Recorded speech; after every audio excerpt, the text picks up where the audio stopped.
개미의 뇌는 사람의 뇌보다 큽니다. 정확히 말하면 뇌 자체의 무게가 큰 건 사람이지만 사람 몸 전체의 무게 중 뇌가 차지하는 비율이 2%인 반면 개미는 무려 6%로 몸집 대비 뇌 비율이 매우 큰 편에 속하며 브레이키멈 X라는 종은 체중의 약 12%가 뇌로 형성되어 있어 지구상에서 몸집 대비 뇌의 크기 비율이 가장 큰 동물 중 하나로 꼽히고 있습니다. 개미는 인간보다 수천만 년 먼저 농사를 시작한 생물입니다. 개미는 약 6천만 년 전부터 균류를 재배하고 잘 자라도록 관리하며 다른 균류가 농장을 침범하면 제거까지 하는 똑똑한 생물이었습니다. 그리고 현재도 농사를 짓고 있는 개미는 5종 정도가 있으며 대표적인 종으로는 잎군개미로 잎을 잘라 둥지로 운반하고 그 잎을 이용해 특정 균류를 재배하는 개미가 있는데 2012년 2월 브라질에서 세계에서 가장 큰 규모로 알려진 개미집이 바로 저 잎군개미의 개미집입니다.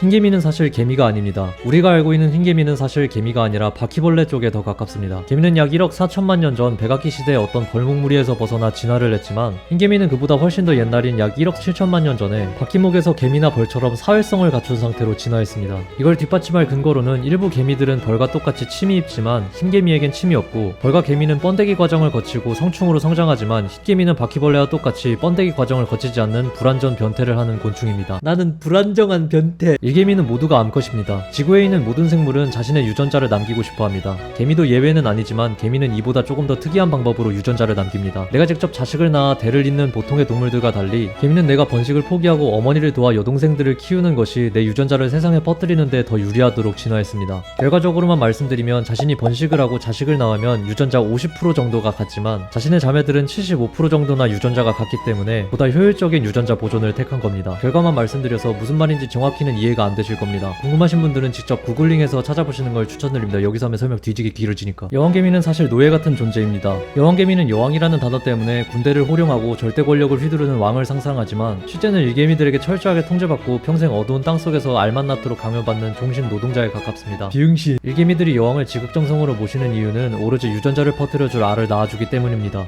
그래서 만약 여왕이 병에 걸리거나 늙어서 알을 낳지 못하면 쓸모가 없어진 여왕에게 먹이를 주지 않고 굶겨 죽이거나 심한 경우 일개미들이 달려들어 사지를 찢어 처형을 하기도 합니다. 그래서 사람의 지위로 봤을 땐 여왕개미보다 일개미들이 조금 더 지배자에 가깝습니다. 사람을 죽인 개미도 존재합니다. 개미 중엔 물리면 사람도 고통을 호소하는 개미들이 있습니다. 대표적인 개미로는 총알에 맞은 듯한 고통을 준다는 총알개미가 있는데 극심한 통증을 주긴 하지만 사망 사례가 있진 않습니다. 하지만 불독개미라고 불리는 이 개미는 과거 호주에서 실제 사망 사례가 보고된 바 있습니다. 황소개미라고도 불리는 이 종은 자신의 독침을 이용해 여러 번 공격을 하는데 아나필락시스 쇼크라는 알레르기 반응이 일어나면 사람도 사망할 수 있는 기네스북에서 세계에서 가장 위험한 개미로 선정된 개미입니다. 자살을 하는 개미가 있습니다. 조금 더 정확하게 말하면 자신의 군집을 위해 자폭하는 개미가 있습니다. 학명으로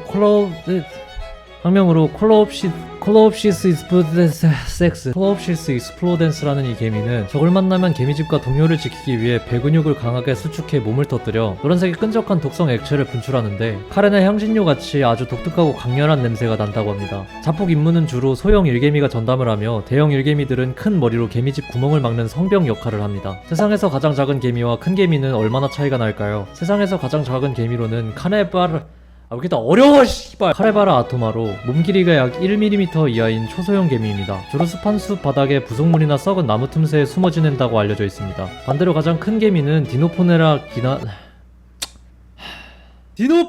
기간티아! 몸 길이가 약 3에서 4cm에 달하는 세계에서 가장 큰 개미 중 하나로 꼽히고 있습니다. 크기도 크지만 매우 강력한 침도 가지고 있어서 쏘이면 총알개미 못지않게 극심한 통증을 유발합니다. 개미는 사실 곤충이 아닙니다. 구라입니다. 곤충 맞습니다. 개미는 식재료로 쓰이기도 합니다. 개미는 다양한 문화권에서 중요한 식재료로 널리 사용되고 있습니다. 개미산이 내는 천연의 강한 레몬향과 시트러스한 신맛을 활용하여 고급 레스토랑에서 디저트에 가니쉬로 뿌리거나 멕시코에선 특정 개미의 유충과 알의 부드러운 식감 덕분에 곤충계의 캐비아라고도 불리기도 합니다. 실제로 흑백 요리사에 출연한 셰프가 운영하는 파인다이닝 레스토랑에서 개미를 얹어서 먹는 디저트를 출시한 적이 있는데 유재석님과 유튜버분 등등 여러 인플루언서들이 방문해 유명해지자 대한민국 식품위생법상 개미가 허가된 식용곤충이 아니어서 재판에 넘겨지기도 했습니다. 하여간 대한민국 존내 깐깐해. 이렇게 개미에 대한 신기한 사실 10가지를 알아보았습니다. 재밌게 보셨다면 구독, 알람 설정 부탁드립니다. 제발.